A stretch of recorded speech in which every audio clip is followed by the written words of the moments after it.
வணக்கம் மக்களே, நான் தான் உங்க Johnny Dave. Welcome back to my channel. போன வீடியோல நம்ம சப்டைட்டில் எப்படி கிரியேட் பண்றதுன்னு பார்த்தோம். இந்த வீடியோல நம்ம என்ன பார்க்க போறோம்னா how to edit font, how to scale size, how to change the color of subtitles, and finally how to create your own custom style for your unique projects. So அதிகமா டைம் வேஸ்ட் பண்ணாம let's get started.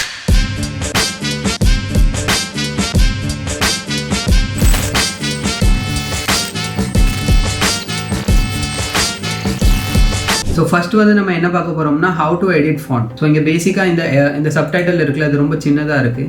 இதை வந்து நம்ம பெருசாக்கிறதுக்கு இந்த எடிட்டில் போய் இந்த subtitle இதெல்லாம் இருக்குல்ல, ஃபாண்ட்டு, இந்த ஃபாண்ட் வந்து நம்ம சேஞ்ச் பண்ணிடலாம். உங்களுக்கு எந்த ஃபாண்ட் வேணுமோ அதை வந்து நீங்கள் சேஞ்ச் பண்ணிடலாம். அதோட ஃபாண்ட் சைஸு பெருசாக்கிக்கிடலாம். இங்கே வந்து உங்களுக்கு ப்ரிவ்யூ தெரிஞ்சிடும், எப்படி தெரியும்னு சொல்லிட்டு அதை வந்து அப்ளை பண்ணிங்கன்னா அது ஆட்டோமேட்டிக்காக இதாகிடும். ஸோ உங்களுக்கு எவ்வளோ சைஸு பெருசாக வேணுமோ அதை வந்து இது பண்ணி அப்ளை பண்ணிட்டீங்கன்னா அது தெரிஞ்சிடும். இதில் வந்து உங்களுக்கு ஃபாண்ட் ஸ்டைல் சேஞ்ச் பண்ணிடலாம். அகர் உங்களுக்கு அவுட்லைன் கூட்டணும், அவுட்லைன் நீங்கள் கூட்டிக்கிடலாம். அகர் உங்களுக்கு ஷேடோ கூட்டணும்னாலும் நீங்கள் ஷேடோ கூட்டிக்கிடலாம், உங்களுக்கு எப்படி வேணுமோ. இது வந்து ஓபேக்னா என்னென்னா, யூடியூப்பில் வந்து இந்த சப்டைட்டிலுக்கு பின்னாடி ஒரு பிளாக் கலருக்கு பேக்ரவுண்ட் வரும்ல, அதுதான் ஓபேக். இங்கே ஓபேக் பாக்ஸ். ஸோ இந்த பாக்ஸும் நீங்கள் வந்து அப்ளை பண்ணி இது பண்ணிக்கிடலாம். ஸோ உங்களுக்கு இது வந்து போல்டில் வேணுமா, இல்லை இட்டாலிக்கில் வேணுமா, இல்லை அண்டர்லைனில் வேணுமோ, இதெல்லாம் நீங்கள் வந்து செக்இன் பண்ணிங்கன்னா நீங்கள் உங்களுக்கு அதுக்கு ஹிசாப்ஸே வந்துடும். நான் வந்து இந்த ஓபேக்கை அன்செக் பண்ணுறேன். ஸோ உங்களுக்கு வந்து கொஞ்சம் கிளியராக தெரியும். அண்டர்லைன் வேணும்னா அண்டர்லைன் பண்ணிக்கிடலாம் கீழே. இது வந்து அலைன்மெண்ட் என்னென்னா, உங்களுடைய சப்டைட்டில் வந்து எந்த இடத்துல பொசிஷனாக இருக்கணும்னு சொல்லிட்டு இருக்கும். இப்போ உங்களுக்கு வந்து இப்போ இது 2ல் இருக்கிறதுனால அது கீழே இருக்குது. அகர் உங்களுக்கு மிடில் வேணும்னா 5 அமுக்கி அப்ளை பண்ணிங்கன்னா அது மிடில் ஆகும். ஸோ இது பேசிக்காக எப்போ யூஸ் பண்ணுவாங்கன்னா, கீழே வந்து கிரெடிட்ஸ் ஓடும்ல. ஸோ கிரெடிட்ஸ் ஓடும் போது சப்டைட்டில் வரும்ல, ஸோ அது வந்து ஓவர்லேப் ஆகும். ஸோ அது ஓவர்லேப் ஆகக்கூடாதுன்னு சொல்லி அதோட சப்டைட்டில் வந்து மேலே புஷ் பண்ணுவாங்க. அதுதான் இந்த அலைன்மெண்ட். ஸோ சம்டைம்ஸ் 8ம் வைக்கலாம். அகர் மிடல்லையும் எதுவும் மிடலில் வந்து யாருக்கையாச்சும் பர்சனோட ஃபேஸ் தெரியுதுன்னா நம்ம வந்து டைரெக்டாக மேலே புஷ் பண்ணிடலாம். ஸோ இது வந்து இதுக்கு யூஸ் பண்ணுவாங்க. 4 வந்து நீங்கள் லெஃப்ட்டில் வச்சுக்கிடலாம், 6 வந்து ரைட்டில் வச்சுக்கிடலாம். இதெல்லாம் பேசிக்காக நீங்கள் வந்து ஷிஃப்ட் பண்ணுதுங்க. ஸோ நெக்ஸ்ட் வந்து how to scale size.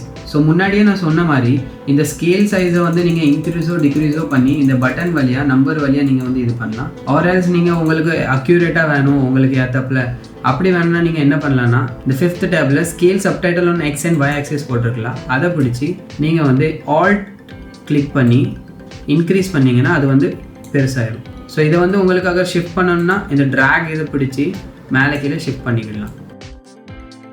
இப்படியும் நீங்கள் வந்து சைஸை இன்க்ரீஸ் பண்ணிக்கிடலாம். ஸோ நெக்ஸ்ட் வந்து how to change colours. So colour change பண்ணதுக்கு எடிட் டேப்பில் போய் இந்த ப்ரைமரி கலர்ஸ் போட்டிருக்கலாம். அந்த கலரை வந்து நீங்கள் சேஞ்ச் பண்ணிக்கலாம். உங்களுக்கு எந்த கலரில் வேணுமோ அந்த கலரில் நீங்கள் இது வச்சுக்கலாம்.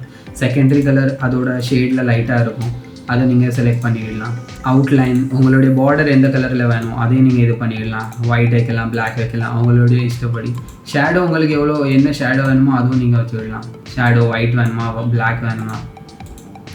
And finally how to create custom styles. So custom style create பண்ணதுக்கு என்ன பண்ணுன்னா, இங்கே போனோம்னா டிஃபால்ட் ஜானி டேவ் 2 ஸ்டைல் இருக்கா. இதே மாதிரி நீங்களும் நிறையா கஸ்டம் ஸ்டைல் கிரியேட் பண்ணிடலாம். ஸோ அதுக்கு நீங்கள் என்ன பண்ணணும்னா, சப்டைட்டிலில் போய் ஸ்டைல் மேனேஜர் ஓப்பன் பண்ணி இங்கே வந்து ஸ்டோரேஜ் போட்டிருக்கலாம். இங்கே வந்து 2 கஸ்டம் ஸ்டைல்ஸ் இருக்குது. ஒன்று டிஃபால்ட், இது ஆட்டோமேட்டிக்காக இருக்கும், அது வேறு. நான் வந்து இன்னொன்று ஆட் பண்ணியிருக்கேன். ஸோ இப்போ உங்களுக்கு ஏதாச்சும் ஆட் பண்ணணும், நியூன்னு ஆட் பண்ணுறீங்க. உங்களுக்கு எப்படி கஸ்டம் ஸ்டைல் வேணும், இப்போ ஏரியல் வேணுமா, எந்த ஃபாண்ட் உங்களுக்கு ரொம்ப பிடிச்சிருக்கு, இல்லை உங்கள் சப்டைட்டில் அது இருந்தால் நல்லாயிருக்குன்னு உங்களுக்கு தோணுதுன்னா அதை செலக்ட் பண்ணி உங்களுக்கு எப்படி வேணுமோ அதெல்லாம் நீங்கள் வந்து அப்ளை பண்ணி ஓகே பண்ணிடுங்க. ஸோ இங்கே வந்துட்டா இதை வந்து இப்போ க்ளோஸ் பண்ணி இப்போ நீங்கள் இங்கே பார்த்தீங்கன்னா மறுபடியும் அந்த ஸ்டைல் வந்து இதில் வராது. ஸோ அந்த ஸ்டைல் இங்கே வரணும்னா அதுக்கு என்ன பண்ணணும், சப்டைட்டிலில் போய் ஸ்டைல் மேனேஜர்ஸில் போய் இப்போ இங்கே வந்திருக்கு ஆனால் இங்கே வரல. ஸோ இந்த நியூ இருக்குல்ல, நியூவில் செலக்ட் பண்ணி காப்பி டு கரண்ட் ஸ்கிரிப்ட் பண்ணிங்கன்னா இது வந்து ஆட்டோமேட்டிக்காக இங்கே வந்துடும். ஸோ இங்கே வந்த பிறகு க்ளோஸ் பண்ணிங்கன்னா இங்கே வந்து உங்களுக்கு ஆட்டோமேட்டிக்காக கீழே வந்துடும். ஸோ உங்களுக்கு இப்போ எல்லா சப்டைட்டிலும் ஒரே ஸ்டைலில் வேணும்னா Ctrl+A அமுக்கி செலக்ட் பண்ணி இதில் வந்து நீங்கள் இது பண்ணிட்டீங்கன்னா எல்லா சப்டைட்டிலும் அதுவாக மாறிடும். So that's all about the video for today. And நிறைய பேர் என்னோட வீடியோ கடைசி வரைக்கும் பார்க்க மாட்டேங்கன்னு நினைக்கிறேன். பட் இன் கேஸ் யாராச்சும் பார்த்தீங்கன்னா தேங்க்யூ ஸோ மச் ஃபார் வாட்சிங் மை வீடியோ. பிடிச்சிருந்தா லைக் பண்ணுங்க, பிடிக்கலன்னா டிஸ்லைக் பண்ணுங்க, கமெண்ட்ல எதையாச்சும் போட்டு தள்ளுங்க. இதே மாதிரி அடுத்த வீடியோவில் இன்னொரு நல்ல கான்டென்ட்டோட உங்களை வந்து மீட் பண்ணுறேன். Until then, good bye.